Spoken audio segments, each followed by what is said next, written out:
Bam, what's poppin'? Welcome back to the channel. I am Lady Nika in with last night's episode of Black Ink Crew. Let me get my stuff checked because I did need notes. It's season 6, episode 13, Project Kitty Kitty Bang Bang Child. Now, before I begin, y'all know I was got an announcement, bitch. I apologize, I'm a little off key right now. Y'all know I've been going through Hell Week this week, and I'm a little tired. And then next week is the appointment with Ben, and everything. So I'm not really. I ain't trying to get my pressure by being mad at the TV shows, and I might seem like I'm a little bit off, but I'm alright, girls and boys, ladies and gentlemen. So I'm fine. Um, We start this episode off with the crew hanging out at the shop like they always do. Conversation was started about, what's the most a guy's ever done for you. Well, we learned that Jada has had a guy pay her bill from jail. He paid her rent. Now, when she said that, Teddy Spidey senses immediately went up because, he think with his dick. And his thing is, hold up, wait a minute, now let me think about this thing, honey. You got Walt turning over tables, dudes in jail paying your rent. Girl, what kind of mighty power push you got on you? So he kind of interested in it, say he might have to touch that CD. I said, but why would you want to touch that CD if you know that at any point in time, even though I don't think they got physical with one another, but your boy was digging on her. But I don't know. I guess that's how things go. Since it was never really a connection, it's alright for him to do that. I guess. I said, I said right then and there when he started being so enthused by what Jada had said, I ain't in the mood to be dealing with no shit from Sky. Shit. Now, then, Richard, aka Oh Shit, FaceTime Seeds to tell him that the little baby here, we got little Nova Rae Duncan, and she a cutie. Now, Seeds smiling, but in confessional say that, babies are a blessing, they're a beautiful thing. It ain't that baby fault he was born to a manipulative, conniving bitch. I said, well, tell us how you really feel, see? Shit. Walt said, okay, baby thing was real, but he still need to get Dana involved, and I would agree with that. I mean, it just don't look right, the timeline of all of this, and he just need to know. But anyway, Bay come in saying that she done got Rob to agree to this shotgun wedding, so she want to have a bachelorette party that weekend. C said, well, hold up now. I had planned to surprise y'all with a ski trip this weekend. So how about we just go up to the cabin for the ski weekend, and not the first day we get there, but the second day that we arrive, we'll have your black bachelorette party. And she was here for it. Then we see C's go talk to Sky about his meeting with Genesis, right? And he told her that, first of all, girl, y'all look just alike. Y'all look just alike, and y'all attitude is the same. All that there, you could see you in that boy. However, what he said was he missed his mom, and that he felt that she didn't care because she left 15 years ago, and he feels that she should have come and got him at some point, but because he didn't, he think because she didn't, he think she don't care. And I was like, keep telling her the rest of what y'all talked about, but he didn't. Or else at least it didn't make the show. It may have been this might have been a longer conversation than any of us know, but of course they gonna edit it down to fit within the time slot for the show. So I was like, I wondered, was it more to this conversation that we didn't see, or is that all he went in there and told her? Because it was a lot more to it now. Now, upon hearing just that part, she gonna start crying, getting in her feelings, saying that she gave them up so that they could have this so said better life. She didn't know what more she could, she don't know what more she can say to convince him of that. And my thoughts is, stop trying to explain why it is you gave him up and just own the fact that you did it and it hurt him. That might be, something that you want to remember. Because it seems like Sky forgets that Genesis is older than Des. We see down on Instagram, for those of us who follow her, we see her. She just had a water ski trip with Des. He always coming to visit her and whatnot. Well, he was younger, so he don't remember as much as Des would probably remember. Therefore, his hurt level may not have been as high as Dez. So when you told Dez what you told him when you went out to Texas to meet him for the first time or whatnot after years, he was able to be okay with that. However, with your older son, the hurt is a little bit deeper for him. So it's gonna take a little bit more effort on your part as a mother to get this together. But we're gonna talk about our ass a little bit more, but we ain't gonna do it right now. I felt bad when she said, she had to do some things even in shelters that you didn't want your kids with you. But at this point, like I said, stop explaining and just acknowledge his feelings because you don't know what he done been through on his end. We're going to talk about her ass some more. Seas and Cheyenne and Crystal, they out picking out Christmas trees, and also it's close to Cheyenne's birthday. Now she had gave him a list of expensive shit that she wanted to have, and I was thinking, oh, that's nice. I remember when. Now I ain't. It wasn't no. Now we didn't do no $500 hoodie. No, we wasn't doing that. But you can go up there with the shoes and stuff. You can touch 2 and 3 sometimes. For birthdays and shit like that. But anyway. The girl ends up saying she wants a car too. I forgot what kind of car it was, but she said she wanted a car, and I know it was a nice car. And I was thinking to myself, is she old enough? Then they said the girl 13, and I was like, I wouldn't even been paying this shit no damn attention. Child, she ain't finna do that. Then Crystal asked him, are you still getting Cheyenne this weekend? And he said no. I actually had a ski trip planned this weekend with the crew, and it's also Bae's bachelorette party. And she said, there you go again, putting everyone in front of your child. Now, by her saying, are you still getting her means that he had to have already agreed to this. Which, if that was in fact the case, then she has a right to be mad when she say, you putting people before spending time with your daughter again because that ain't what you do. If you made plans to get your daughter this weekend, why did you even plan a ski trip for you and the crew? Kind of don't make no sense. Plus, the girl was like, "Well, Cheyenne want to go skiing, so I guess that would be cool, but she didn't need to be. I don't feel like Cheyenne need to be there. She go, not with the crew, mm. Plus, I know the girl might want to go skiing, and that's why the girl said, "Well, you could take your daughter skiing, and y'all could have had this party for bait at the shop like y'all always do." I said, You better think about that. Don't be. You might not want your daughter with that rider crew right there. Because although I don't think anybody will intentionally hurt her. It's things they do that just not child. It ain't appropriate for a child to be around. Then they might bust out fucking at any moment. Anyway, you got Mel in the RV cooking dinner for Lilo, whatever her man name is, and when he comes, she telling him about I was contacted by a woman on Facebook who says she my dad's sister. Now we learn in this scene that of course she has a black side to her family. I guess her daddy black. Okay, she don't know them though. Her father was present in her life, but apparently he's been estranged from his family for some time. And she's always wanted to know what her other side was like. So now that this aunt who reached her via Facebook has reached out to her and they want to meet, she feel like it's a good idea, and so did her man. So I guess we're gonna see that happen. Child, they take the party bus to the cabin, right? We back with the crew. And we find out once they get there, they gotta wait a minute, wait a little while before the place that sees renting will be ready. So they decide to have a bite to eat. And child, it was all good. Everything was cool.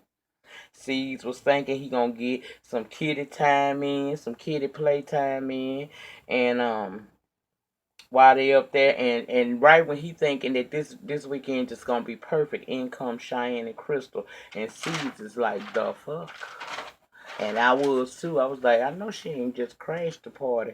Well, Crystal explained that she and Cheyenne were up there for a few hours because Cheyenne wanted to ski, like she had told Sea that he did.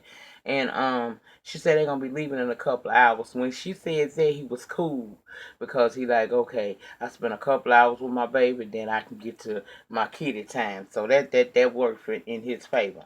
Now Melody stayed back because she gonna meet up with her family. Plus, she did a tattoo for a friend of hers, and we learned that that was a former roommate as well.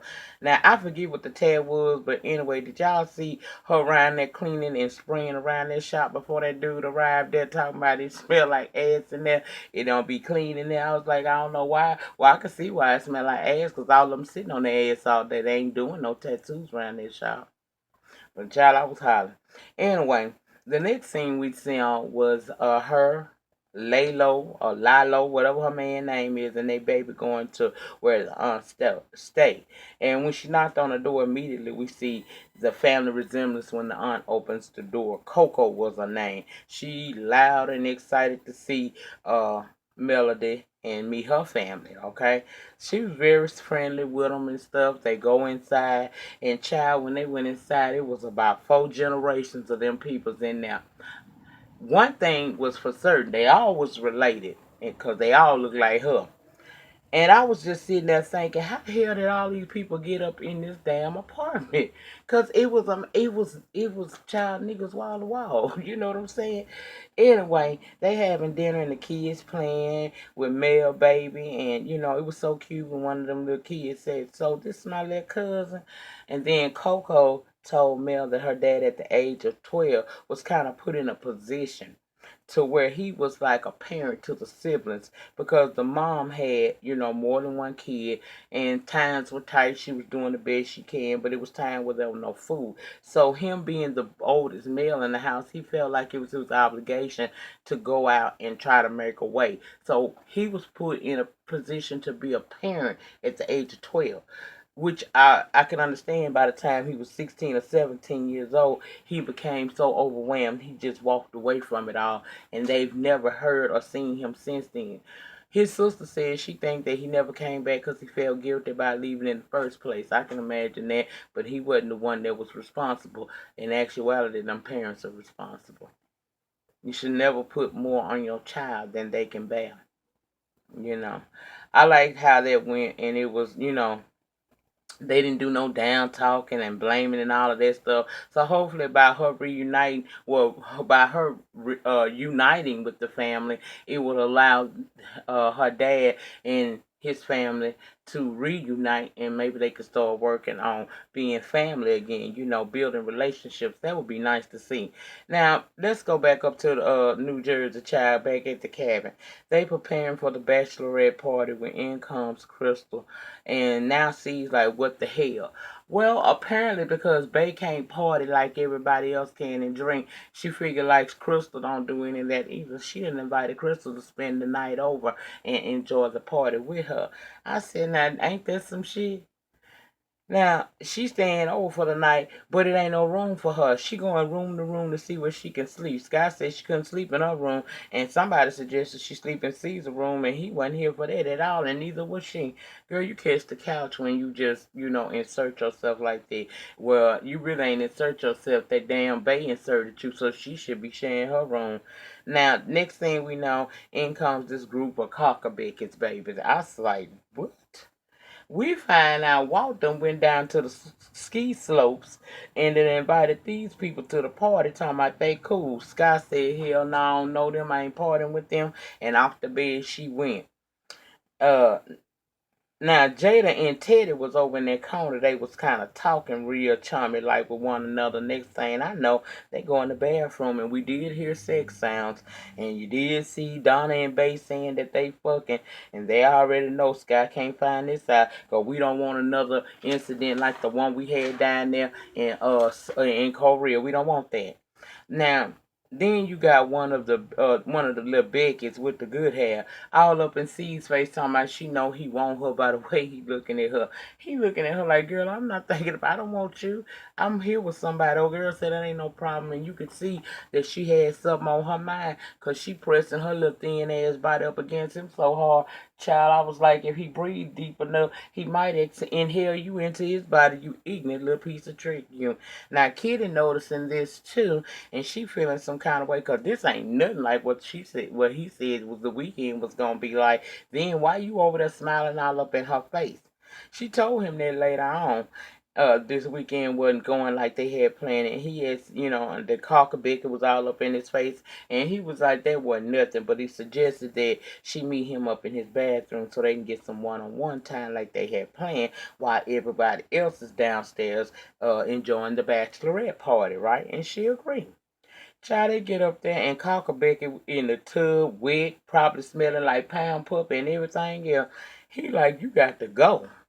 So we see him trying to help her get out the tub. Of course, Kitty comes, and this one you know this shit is scripted because she immediately get mad and talking about he definitely not finna get no more Kitty from Miss Kitty and walks off mad. I said, girl, now common sense. First of all, he told you he wasn't here for her no way. Secondly, he just told you to meet him upstairs. He ain't had time to finesse her up there, do something to her, and get her back down the way before you would come up. Child. The next morning, Sky wakes up and she want to know what all happened at the party. Now, everybody know we is not finna mention no Jada and Teddy because remember Korea. So Donna tried to deflect and say that it was a good party or whatnot. And then somebody I think it was her that said she heard some banging in C's room. And immediately Sky says to Kitty, you sucking your boss's dick again. And she mad. So she like, hell no, maybe it was one of them white chicks he was entertaining. Somebody said, well, what was it you, Crystal? And of course, she is definitely not finna take the bait with that. Hell no, it wasn't me. And why y'all talking about me? Why y'all ain't talking about Jada and Teddy? And everybody is sitting in there like, God damn. See, that's why you don't invite outsiders in that don't know what's really going on. Immediately, she telling the girl she ignorant. That start going off on them, telling the girl she ain't shit. I said, y'all, I told y'all, Teddy. She told me, I told y'all, Teddy is off limits. I guess my wishes won't be respected here. Then in comes Season Teddy bearing coffee for the crew. And Sky asked Teddy what he did. He smash Jada. Now he said no at one point, and then at one point we saw him put on a ski mask, and she asked him again, did you sleep with the girl? And he said no. She decides to unzip her onesie, pull her breasts out, and say, my titties are lie detectors. So when I ask you a question and my titties jump, that means it's a lie being told. So she asks him again, did you sleep with Jada? And he said no. And her titties began to jump. And she was like, you lying to me. He like, I ain't do nothing. And I'm like, in a sense, he ain't lying because, girl, he probably fucked her. But I doubt he didn't sleep with her. And I know that's semantics, but this bitch stupid. So I felt like being a little stupid right then, too.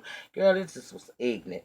Then she gets mad and get to telling everybody that, fuck them, her wishes ain't gonna be respected, and she goes off and into her room, I guess, and breaking shit, because by then the camera had panned to the actual house on the outside, so we didn't see her tab nothing, but we heard her hollering, and we heard shit breaking, and that's where it went out. And see, this is my problem. I'm gonna say this, and I'm gonna be out here.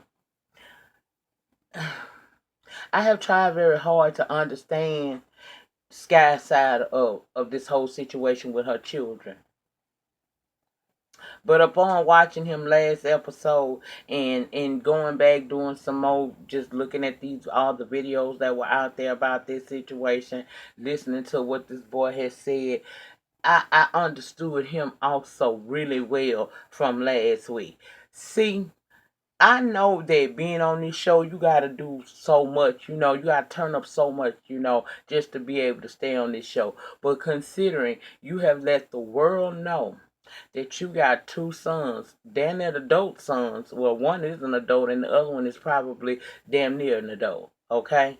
out here in this world. It's certain things that as a mother you shouldn't do. And this is a part of why your oldest son Genesis has a problem with you. You didn't think it was nothing wrong with you unzipping your onesie and exposing yourself on national TV, even though they blurred that out. Do you know he got friends that make him be watching this shit? And that was why he was down to the jail fighting behind it. As a mother, we have a responsibility to carry ourselves in a way that is not demeaning to us as women and not embarrassing to us, our children. It's so much I could say down here because I don't get it twisted. I ain't old. And it be a lot of stuff I likes to talk about, but it's unbecoming. Even though my children don't watch my reviews like that, I still am mindful that I have kids and I got a grandchild, well, I got grandchildren, and I know that once it's in the internet world, it's there forever. So I don't want it ever to be a time, be it any time recently or any time in the future, where they may turn on their computers or whatever the fuck it is they'll have at that time and be able to find Granny down here on the YouTube acting a plumb damn fool, talking about things and showing myself, in an inappropriate manner. Because if anybody that they know find out that information, they gonna make life hard for my grandbabies and my children. And that's why that boy's so mad. You focus on every damn thing on this show, but you give them just maybe one or two segments in a scene on an episode every now and again about them. Then you right back to your foolishness. You don't think about what you should be thinking about, like cleaning my. You still could be wild and not be as wild and embarrassing to your sons as you are right now. And if you're going to bring your sons into this situation, then let us see the process of you trying to work it out with your son. That means accept responsibility for your part in this. Yes, I think you gave them up because you love them, but at the same time, you got to understand that he don't see it like Desi do, because he remembers things that maybe Desi don't. The boy said last week he remember you dropped him off and left him. So that means he has memory of you. He ain't he and then to see you on here worried about everything else. You worried about your titties one season. You worried about your meal one season. You worried about your ass one season. Now you running around here acting a damn fool behind a man that we ain't seen you really fuck with since season 2. What and it's none of this is about your children. So in your son's eye, you bringing them up is only a part of your storyline to keep you on this show, but you don't really give a fuck, and that's how he feels about it. And until you ready to focus truly on trying to work things out and accept how your older son feel about you, y'all are still gonna be where y'all is. Y'all need some long-term intensive therapy, and instead of you working on that, making that a part of your storyline, even in your life, we don't see this on social media. I see everything else. I see all the nice ass clothing you wear every day, the beautiful furs. We see you going places and doing things with seeds. We see you with your son Desi. We see all of that, but we don't see nothing geared toward preparing what is fucked up between you and Genesis. And that is why that boy got the attitude that he do. I ride for Sky. I really do. That's my girl. You know what I'm saying? I had her back when everybody thought she was just gonna stay a mixer girl. I was Team Sky. You know what I'm saying? If there's such a thing is as a team with these people. But I'm a person that's gonna call it like I see it, even with somebody I like. This some bullshit, Sky. You need to get that shit together. But that's it. That's all I have to say about that episode. That's all that really happened. If you feel like it's anything that I didn't uh talk about in this review that's important to you and you want to talk to me about it, drop it in the pen and I will get with y'all down there as soon as I can. It might not be tonight, bitch, but I'm going to get with you, okay? Y'all remember the depth of your struggle will determine the height of your success. In the meantime, in between time, please remember to rate, comment, subscribe, and share this video wherever it is you share videos. And I'll see you guys back for a Let's Chat. Peace.